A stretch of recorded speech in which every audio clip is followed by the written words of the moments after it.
Well, just about the time you thought we would no longer be talking about the Cubs here in St. Louis, Dewayne Staats, the treasure of Major League Baseball, Dewayne Staats, joins us today. You are so kind, and you've blown your credibility right from the very start. I don't So there know, you are. man. You're like the Zelig of baseball, modern history of baseball. You seem to be in all the right places at the right time. I'll tell you, for 40 years, I've avoided working for a living, and so that's my greatest accomplishment right there. And now you have a book. It's called Position to Win, a look at baseball and life from the best seat in the house. And the question would have to be, is it really the best seat in the house? That's a good question. Yeah, People- and I think so. You know, we'll have folks visit the booth, Yeah. and they come and they sit in the expensive seats and in the seats upstairs, But and do they you- come But to our can booth you- and they can- love where we are. Can you really tell, though, Yeah, can that you was a see what's curveball going or that on? was a Yeah. change-up? Great question. We get that a lot.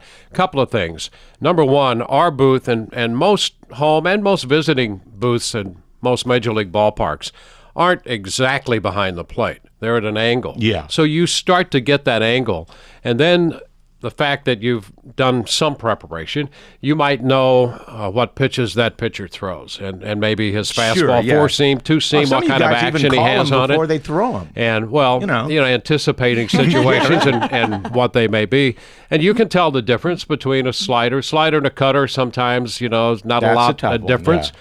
But you have a pretty good idea. So and what is your nightmare? We do that. Everybody has a nightmare about their profession. What is yours?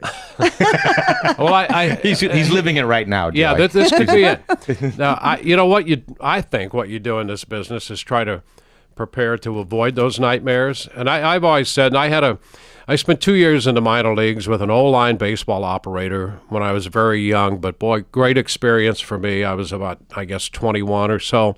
He told me two things. He said preparation is 95% of this job. And if you get an opportunity to show someone at a major league level what you can do, you'd better not blow it, because you might never, ever get another that chance. opportunity. Yes. And so I think the preparation into that, you hope to avoid those nightmares. Long rain delays sometimes. I do remember one time in New York at Shea Stadium, it was, for some reason, Steve Stone and I were in the middle innings, so I did the TV in the middle innings in those years, and then radio first three and last three. And a rain delay came. Arnie Harris was the director, but we were taking a shared feed that night. So Arnie was in the booth with us as more of a producer than the director. And the rains came, and there was no place to throw it back in the studio. I guess everybody was gone. And it was one of the longest rain delays on record. So Stone and I went through the entire minor league system, roster by roster, of what the Cubs had in their system. And as you know, for many years, the Cubs didn't have a lot of great talent in the minor league system, but we still tried to sell it. But this is the great thing about baseball, though, and fans. People listen to that. Yeah, they sure. stayed for all of that. Absolutely. Because they're And into it. the But thing is, everybody wants to be you.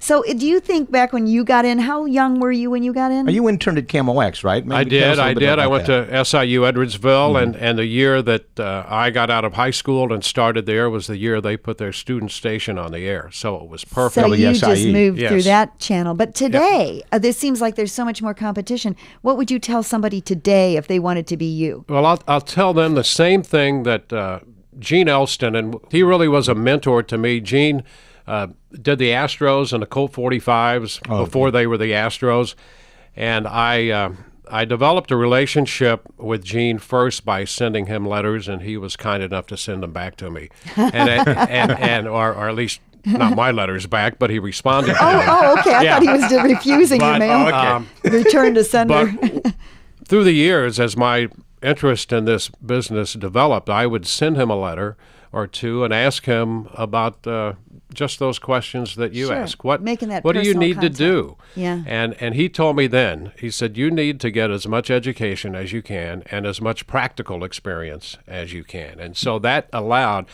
SIU Edwardsville allowed me that opportunity for all the classroom work that I needed, but to get practical experience as well. Now, you grew up here in this area, listening to Harry Carey, ended up Yes. working for him. You wrote letters to Gene Elston and ended up working with him. Yeah. What was that like to work with these guys? Well, I'll tell you, I think the Midwest is the greatest place to grow up. Number one, if you're a baseball fan. I know some people maybe on the East Coast would argue that, but St. Louis, there's not a better baseball market than St. Louis. All my friends were Cardinal fans. Some Cub fans, because I grew up on the Illinois side of the river there. And when I was 9 or 10, when the Houston Colt 45s were our first-year expansion team, by happenstance, I happened across their broadcast one night on a little green plastic radio I had.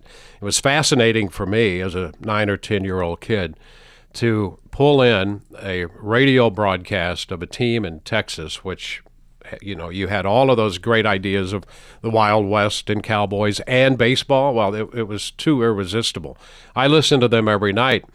So that was really the beginning of my interest in baseball. But as a backdrop, I had this great St. Louis market with more baseball knowledge. I still think fans here are more knowledgeable than anyone, and they're fair. They give the opposition credit as well.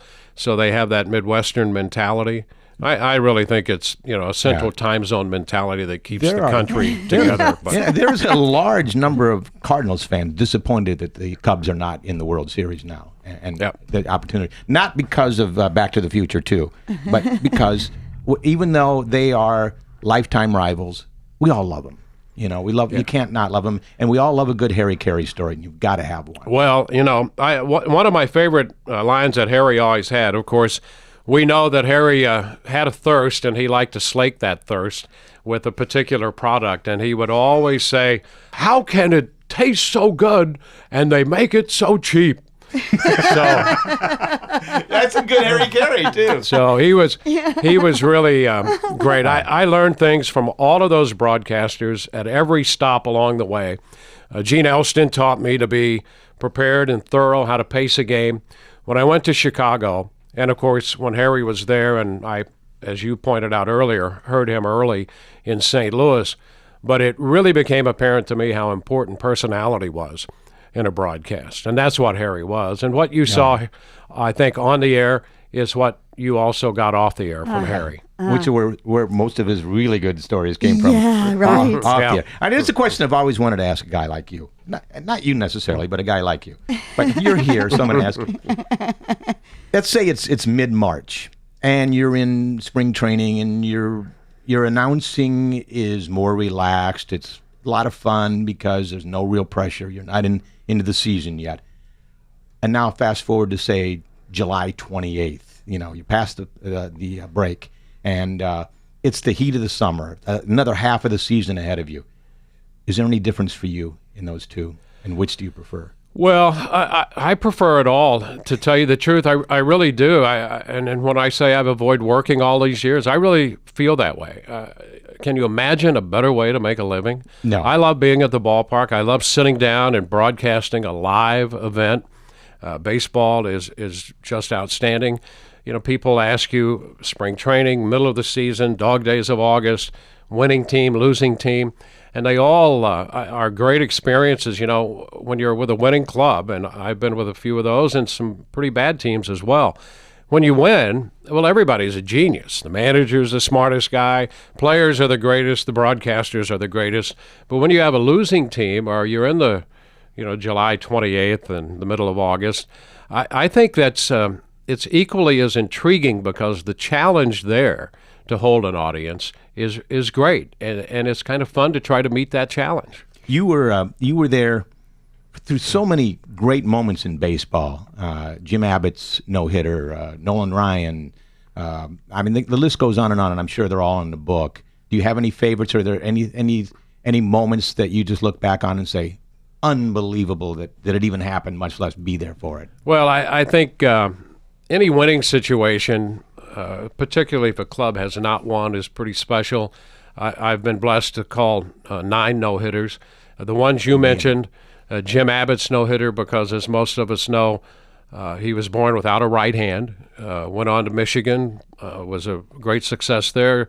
Went to the big leagues with the Angels and then eventually the Yankees when I was there with Tony Kubek. And to do that game and to watch Jim perform, he never felt that he was handicapped. Really, that wasn't part of his vocabulary. He said his parents never approached it that way. He was a regular kid, competed on that basis. And so that was really special. And Nolan Ryan's no-hitter was special in Houston because at the time it was the record-breaking no-hitter. Sandy Koufax had 4, and Nolan, that was his 5th no-hitter. Yeah. And so that was special as well. Yeah, I'm sure all of them are, and I hope all those moments are in here. Position to win, a look at baseball and life from the best seat in the house from one of the treasures of baseball, Dewayne Staats. And Dewayne, thank you so much for coming by here today. But before we say goodbye, let's just say he's coming. Please, he's going back to SIUE, and it's going to be. You can't escape. Yeah, tomorrow. That is Thursday, Thursday, October 29th. To do some book signing, so you can What time will you be visit there? him? It'll there? be 2 to 4 2 to p.m. 4, and that'll be at the Cougar Store, which is in the student center there, and they have an events area there. So we're going to see some old friends and have fun over there, and sign a few books. Well, I hope you stay in St. Louis a couple of days and enjoy your stay. Thank you. It's always great coming back here. Thanks so much. Thank you. Thanks to Clayton's Bakery and Deli in Des Peres making our segment possible today. They offer fresh-made baked goods using recipes from St. Louis's earliest history and fresh baked bread right from the bakery. 11,744 Manchester Road in Des Peres.